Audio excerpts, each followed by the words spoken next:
Guys, welcome back to Before the First Cast with your host, Calvin Herndon. Guys, I'm excited for this upcoming video and podcast for you guys. I have a special guest, the cruise missile himself, Mr. John Cruz. We're going to talk everything fishing. We're going to talk about next year, what it's going to look like. So I'm super excited to get in there and talk with John.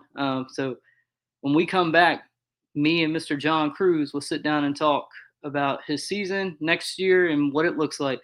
So can't wait to get back with you guys. Guys, welcome back. We have Mr. John Cruz with us. John, how are you doing today? I'm doing just fine. Good to see you, brother. Good to see you. So I'm just going to jump right into it. Let's kind of talk about the 2025 season for you. How did it go? What are some of your thoughts? Some of your, what you could have done better, what you did fine? Just jump into it. Yeah, man. I tell you, it was kind of a roller coaster year for me. Started out so, and I felt I was kind of teetering on that classic bubble, off of it, on it, off of it, on it, really all year. And then after 10 killer, I stunk the joint up, which was the third to last event. I dropped down into the 60s, went up to St. Clair, got up into the 50s. Then I went and had a 12th place. I thought I needed a top 10, had a 12th place finish at the last event and jumped up to 44th. So now I am the first guy out of the classic. Just right there. We got some more EQs, potentially could have double qualifier situation, which would bump me into the classic. I'm just sitting here watching these three EQ tournaments, waiting on somebody to hopefully help me out a little bit and try to squeak into the classic. That's really the my season in a nutshell right there. So you had a really good Sabine River tournament.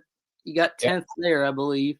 that's right. And then you had Lake 10 Killer, which I feel like everybody struggled there, except for the person that won. Um, but, overall, I mean, you had a pretty, you're right, up and down, but overall it Yeah. looks pretty good. Um, so so you said what has to happen is somebody has to double qualify. That will help you out get into the classic for next year in Knoxville.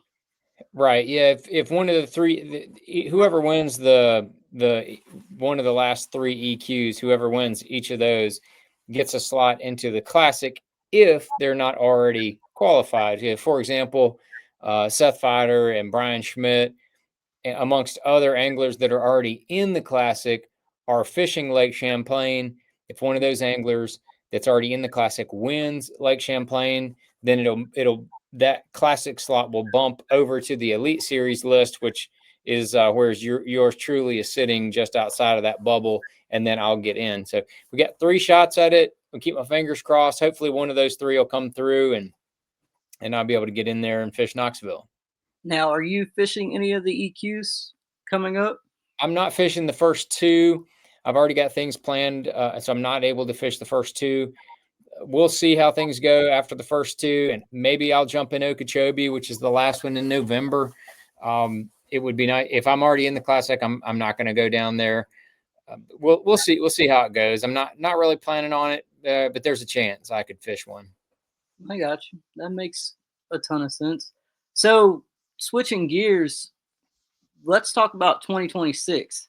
I know Yep. everybody that follows bass fishing has seen the coin toss and the coin flip or whatever you want to call it for forward facing sonar. Tell us a little bit about that, or what you can tell us, how that came about, what the reasoning behind it was, if you Yeah, know.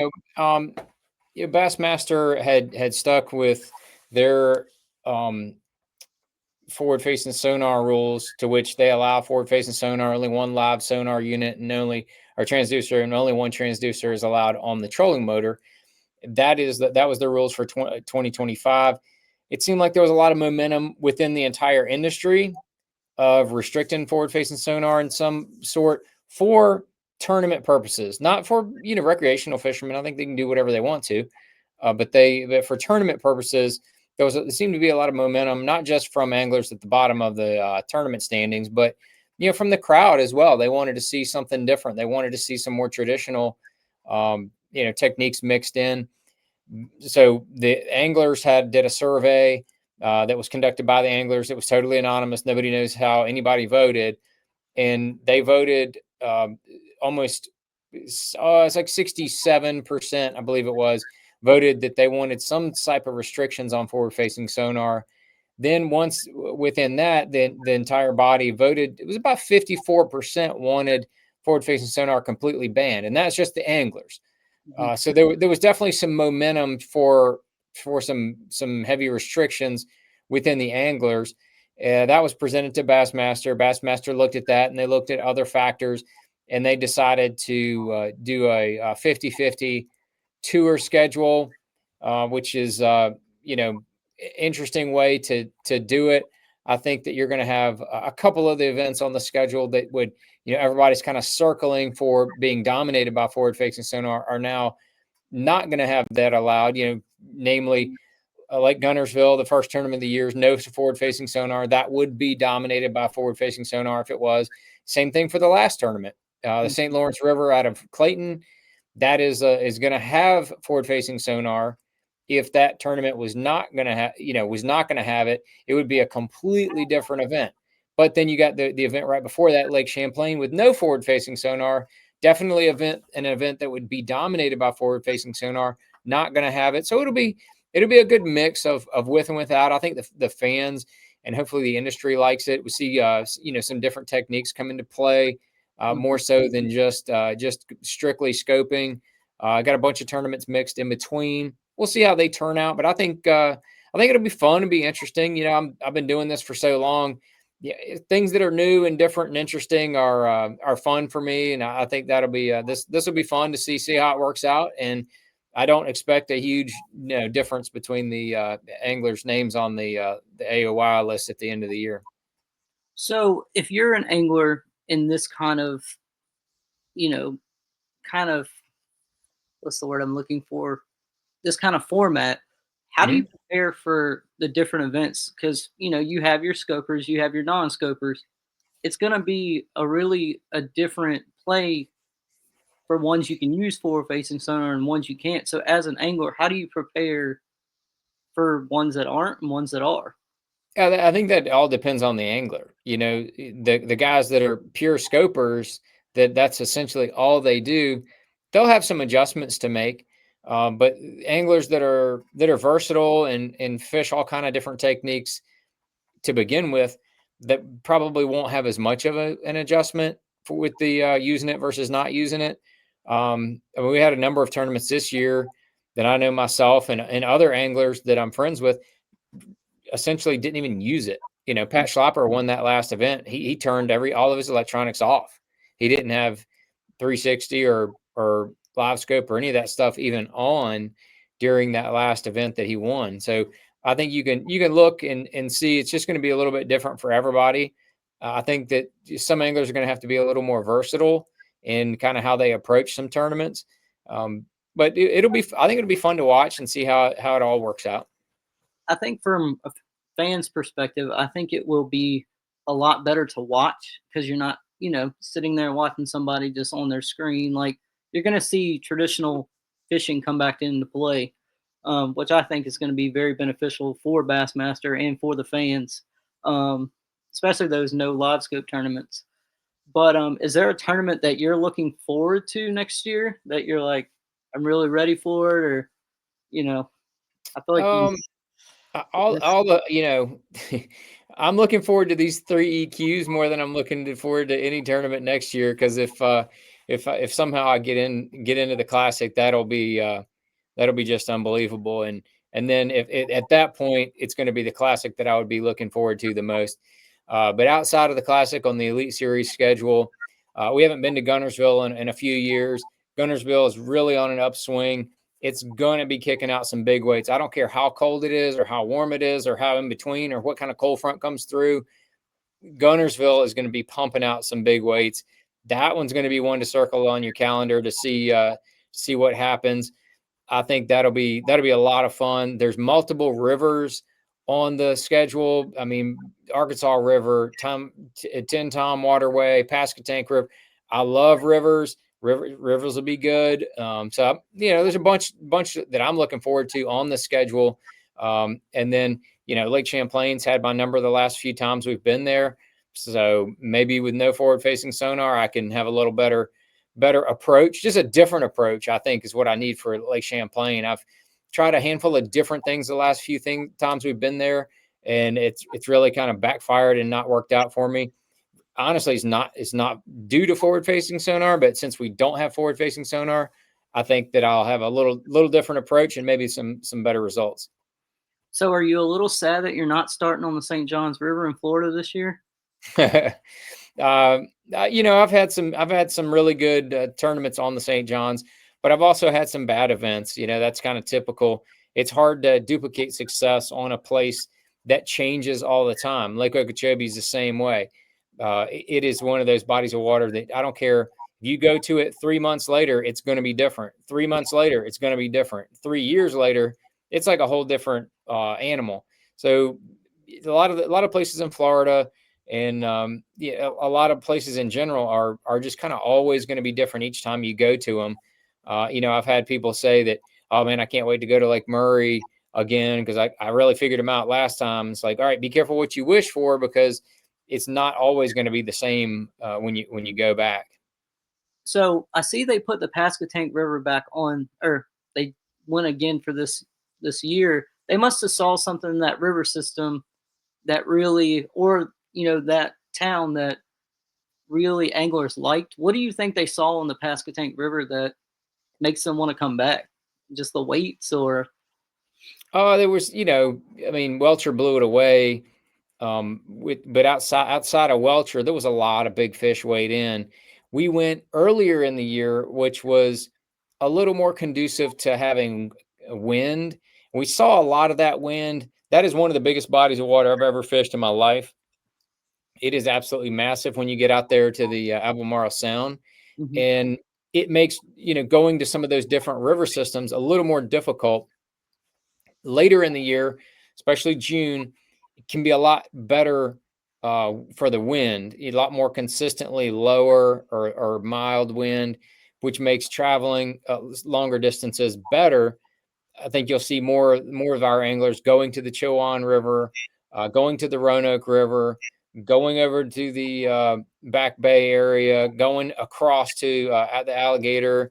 There's a ton of water, ton of bass over there. I still think there's a ton of bass at the Pasquotank that are really untapped, that Mhm. nobody's really even kind of figured out how to catch. Like Welcher showed us exactly the caliber of fish that do live in that place and that could be possible provided you figure it out. And I think you see a lot more topwater action later in the year. Pasquotank is going to be awesome, dude. Yeah, and Welcher really didn't move that very from his main area. He didn't move a lot around. There was big fish in that area that just kept coming and kept Yep. biting, which was interesting. Oh Um, yeah. he just, I did not. That was a cool thing to watch. But you must have felt like at home at the Pasquotank River. You probably didn't have to travel that far down to North Carolina.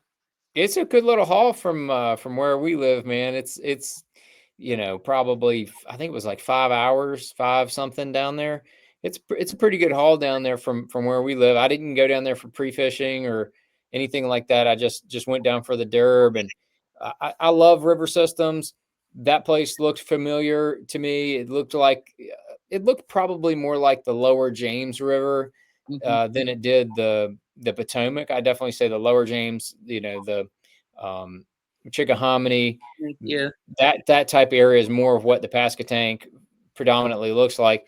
So I felt right at home. I liked it. I look forward to going back, and yeah, I may or may not go down and pre-fish. We'll have to see about how that works out. But just a cool place with a ton of water. I like having places like that where guys can spread out. The area that I caught the majority of my fish in the tournament, I never saw another tournament angler fishing there. So that kind of stuff can absolutely happen on a place that's that big. So let's talk about the Arkansas River because the elites have not been there in quite some time. what are some of the challenges of the Arkansas River? Because I don't know much about it, and I don't know if our viewers and listeners know much about it either. Yeah, that one is it's kind of a question mark, not because we don't know what to expect from my perspective, but we don't know um, how it's going to play out in April. Mhm, April is, April, what is it? April showers bring May flowers, is what they say. mhm, That place is subject to flooding. I have had two tournaments there. One of them I did fish, and it was fine. I enjoyed it. I think it was PAA event, and then we had another event that was scheduled to be there for an Elite Series event, and the day, 2 days before, it got flooded, and we had to move. That was the Tommy Biffle donation tournament when we moved over to his home lake at Fort Gibson. But uh, right there in Muskogee, you got three different pools to fish. It is very much a river type system. It's kind of hard to explain. The Arkansas River fishes kind of similarly all the way down through Little Rock, and you have these locks, and there is some commercial traffic, but it's up that far up the Arkansas is not a ton of commercial traffic. So I think we'll be able to lock up and down kind of as we wish. But some backwaters, some creeks, a lot of stumps on that lower pool. I know it got flooded this year, but I know there's a lot of grass that was coming in, so that could be a big factor. If you go up, there's some different backwaters. If you're staying in that main pool, there's some bigger creeks and bigger river systems that flood into there. So it's a kind of a neat place. It's not like the Mississippi River. It's just more of a I call it a industrial type river. gotcha. And I noticed on the schedule there's no Lake Fork, which is Yep. weird because that Yep. has been a staple in the Elite Series for many years. Yeah. Well, No fork, no Texas events, and no Florida events. So it's a little bit different. mhm, I love fishing both of those states. I also love fishing Alabama. We're essentially going to have three tournaments in Alabama. With the 10 Tom is right there on the border. mhm, It's a river. It's another one of those industrial type rivers, but it's right there on the border. So we're kind of having three tournaments in Alabama. We haven't been to Alabama in a couple of years. I like fishing there. So you can't, it's hard to fish everywhere. We're making our New York swing again. We didn't go to New York this year, so we're going back to our tried and true Lake Champlain and SLR. I call it the St. Larry now. I feel like we know each other well enough that we can get past the Lawrence and just call each other, by mhm. nickname. So it's the St. Larry and Champlain. So a question I always have, and I've always wanted to ask you but never have, do you think a Bassmaster event will come back to Virginia? Anywhere in Virginia? Besides the Potomac, but that's normally Um, Maryland. Yeah, they've been trying to get Smith Mountain and been trying to get the James River for Elite Series events, from what I understand, and it just hasn't worked out. I don't know about in the last 12 months. I just know in the last 5 to 8 years they've tried to get those tournaments back, and just it hasn't worked out for whatever reason. I don't know 100%. I think it's for an angler like me to get involved heavily with having a tournament come into where I Mhm, want to come. It's really kind of a slippery slope, because I think I have a problem morally with like coordinating bringing a tournament to my home lake. If it happens, that'd be awesome. By all means, I wish we went to Smith Mountain and the James River every year, or even Bugs Island. I like all three of those lakes, and I would love to see any of the three of those on the schedule. But from an ethics standpoint, for me to get involved, then it makes it odd. Be like, if I know a tournament really is close to coming, then can I talk to anybody about that lake? Yeah, I don't even want to know. I kind of want to let it happen. If we do go to one of our lakes, that'd be mhm. awesome. Yeah, and heavy hitters did really well here. And I think it was kind of a mystery lake for a lot of those pros that really haven't been here. But Yeah, I know it was. it really it showed out though, which was and not surprising on the time when they came. But they had like the 3 foot. I think Smith Rose 3 foot because of all the rain we had. And that Yeah, was we had a lot of water come in, and the shad spawn was right during that time period. They absolutely hit it dead on the head for that time of year, for having a really good tournament. Because even towards the end of the event, it started to taper off. I mean, I know you saw those 100-pound days for Michael Neal and some of those guys early in the event, and then Michael Neal couldn't hardly catch a bass the Mhm. last day of the event. So you could kind of see the Jekyll and Hyde that we know so well about Smith Mountain Lake, about how it can be really good and then it can be really tough at the same time. That that's the Smith Mountain Lake that we know, love, and hate all at the same time. Yeah, and I think this past year we're seeing the 30-pound bags coming. The F1s are really showing up. Yep. I mean, I just I just think it's going to be even better this upcoming year. It's already better. You're seeing 20-pound pretty consistently to even cut a check at Smith Mountain. Um, but yeah, I would love to see Bassmaster come back to Smith Mountain Lake. I watch all the old ones where Skeet Reese won and all that good stuff. Yep. But let's transition to your off season.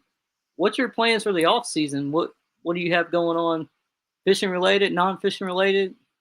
With Yep. the I'm in missile. the Missile Baits office every day when I'm not out there um, on tour. And so, the month of September, I've turned down multiple events and multiple shows, and I've got things scheduled here in the office to kind of get caught up to speed from being gone so much. I was gone a ton in August from being gone, and then we're hiring a new director of sales. Make that announcement here before too long. So going to be doing some onboarding with him, and trying to just get everything back to rocking and rolling.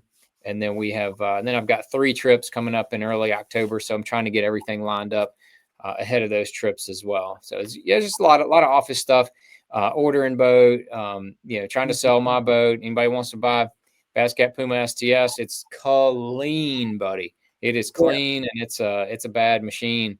So if anybody's looking for a new Bass Cat, give me a shout. yeah, and any new products coming out here soon? Always working on new stuff. We had some issues with the shredders and the molds. Still having problems with those. We may unrelease that bait, but the Freedom Flyer is coming. That Hmm. bait is in going to be in production very soon. The mold is in production right now. Everything looks good to go. That took longer than we anticipated as well, but the eye roll jig heads are in stock. The 1/0 and 3/0, 5/0 should be in probably early next week.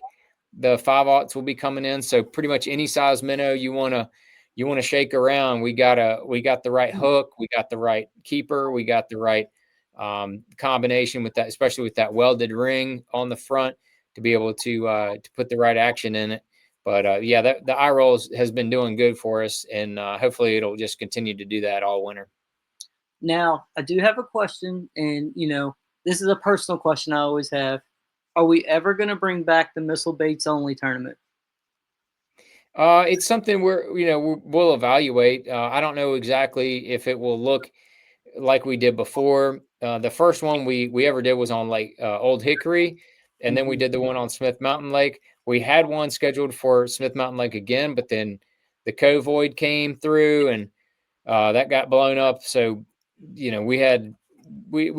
are looking at it, but it's a lot of time, effort, and resources to be put forward. And we're a small group. We're a small company. We're not a tournament organization. We are a fishing lure company. So for us to stray all of our interest, then that means that those are sales calls we're not going to be able to make. There's orders we may not be able to fulfill, or it's going to take longer. And then there's also going to be, new products that get pushed off to the side in order to conduct the tournament. So I don't know, honestly.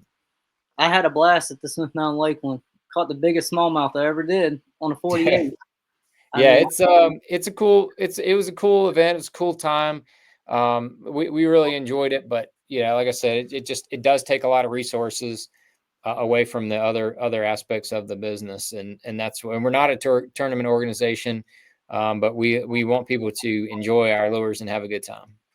Yeah, well, John, I appreciate you coming on and spending a little time with us today.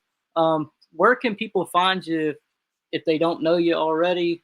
Just kind of tag yourself, kind of see Yeah, I what. mean, you can follow Missile Baits and John Cruz at pretty much all the major social media: YouTube, Facebook, Instagram, X.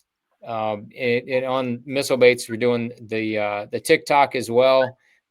Starting to put more and more content. So please follow us on those avenues. And we try to reply to every comment if it's a question or anything like that, especially on my social media. So if anybody has any questions or wants to request anything, or ask any questions, just drop it in there. I'll try to get back to you. Well, John, like I said, thank you for taking time out today to speak with us, and good luck next year, and good luck in Missile Baits. Yes, sir. Thank you, Calvin. I'm sure we'll see you around town here before too long. Yes, sir. All right, y'all have a great day.